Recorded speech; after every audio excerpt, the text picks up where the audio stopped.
Good afternoon, everybody. My name is Kenneth, and I talk about money and the stock market. And something I wanted to talk today about is trust. I see it so frequently. As a content creator with over 219,000 TikTok followers, people always message me and say, "Who can I trust?" And the honest answer is nobody. Don't trust anyone on social media, especially when it comes to your hard earned money. Most of these content creators, people with thousands, if not hundreds of thousands, including myself, most of them are here to entertain you or terrify you. Why? It's really simple. It comes down to one thing: money, views, brand deals, endorsements, advertisements. It boils down to money. That's it. You wonder why I don't do a lot of brand deals and why I don't get a lot of offers for brand deals? It's because my views, my videos, nobody really watches them because nobody wants to hear about practical, safe, long-term investing. They want to hear this stock will make you rich in this period of time, and it's usually a short period of time. This cryptocurrency will pump 2,000% and it'll make you really, really rich in no time at all. Or, the world is ending, panic, sell your investments, China, Russia, and everyone listens and they panic and they freak out and they end up missing out on long-term compounding. I have a lot of friends who message me and say, "Is this legit? Should I be scared?" I have a lot of followers who message me saying, "Did you see this guy's video? Should I be worried? I don't know what to do." These entertainers on social media live to do one thing. It's views. All the clickbaity titles, which I'm guilty of using myself, but at least in my defense, I feel like I kind of use it as a title to try to get the views, to then put everyone's mind at ease and say, "Don't worry, everything is going to be fine."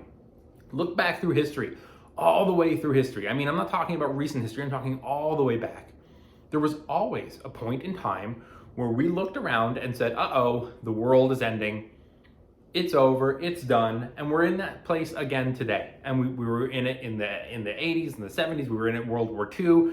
It just happens all the time. It's something that people make a lot of videos about, people talk about a lot because it's good entertainment.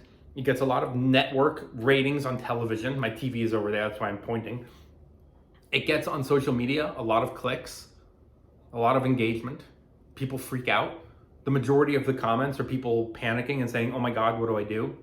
Every once in a while, towards the very bottom, you'll find someone in the comments going, "Relax, everything will be fine." And the people jump on that guy too and say, "You don't understand what's going on." But relax, everything's gonna be fine. Paying attention to these guys, watching these guys is fine. It's like reality TV, it's entertainment. I go on, I watch these videos, I shrug, I throw my phone away, and I move on with my day. Unfortunately, and that's probably because I have 20 years of investing experience and I've lived through the 2008 recession and I've seen what happened in the dot-com bubble. Even though I was a teenager, my mom, my grandma, my friend, my family, they were all heavily invested, and I watched it and they talked about it. They talked about it when I was a kid, going like, "Oh, this is no big deal, we're gonna be fine." They've seen it before in their lifetime, and now it was happening not to me, but around me, and they were kind of putting my mind at ease. And so new investors, maybe whose parents never invested, they probably didn't know, hey, everything turns out okay, which is why you see this new influx of new investors coming to the markets, largely because of social media.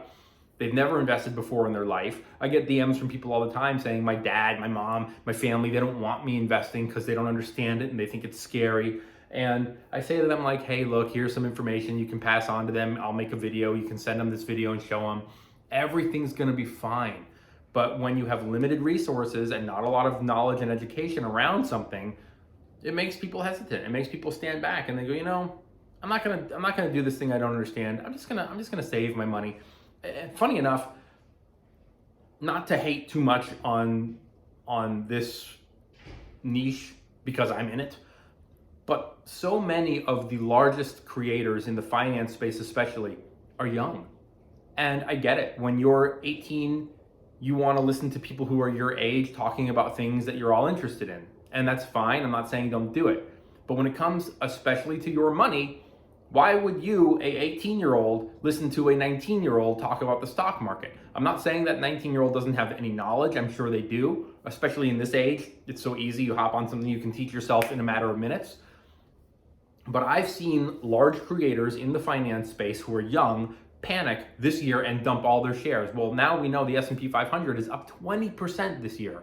Just this year alone. S&P 500 index funds like SPLG, VOO, SPY, up 20% in 1 year. And those are the same content creators who in the beginning of the year were saying, I'm panicking and I'm selling everything because I don't believe what the media is saying, I don't believe what the Fed is saying, I don't believe what the analysts are saying, and they panicked and they sold their shares. And look, they could have been right, it could have been a bad year, but that's taking away from the additional benefits of compounding. When I think a bad year is coming, I don't sell my shares. I don't panic. I don't freak out. If anything, I reserve capital. I say, maybe I won't buy this thing this year. Maybe I'll look for a more affordable appliance if I need a new appliance. Maybe I won't buy that appliance this year. Maybe I'll put it off next year because I'm worried about the markets. My worry to me, though, means the opposite of what the worry means to someone who's inexperienced. An inexperienced investor runs away. They go, oh no, markets are going, I'm out. An experienced investor says, oh, markets are going down. Let's throw some money into the stock market. Now, maybe you don't want to buy individual stocks. Maybe you want to buy index funds, dividend ETFs, growth-based ETFs, broad market index, S&P 500 index funds. Whatever it is you want to do, I always think the foundation should be S&P 500 and then index funds, a variety of kinds like dividend, growth, real estate investment trust, which isn't an index fund, but it's similar because it's a basket of properties. Run in when everyone's running out, run in. That's what I personally do. But big picture, these videos are great, they're entertaining, maybe you learn a thing or two, but don't take them at their word. Most of these guys are trying to leverage your fear to get brand deals and make a lot of money. Most of them. All right. Thanks for watching. Have a good day. And don't forget to hit that bell and subscribe and all the buttons down there and leave a comment too telling me if you think I'm right or wrong.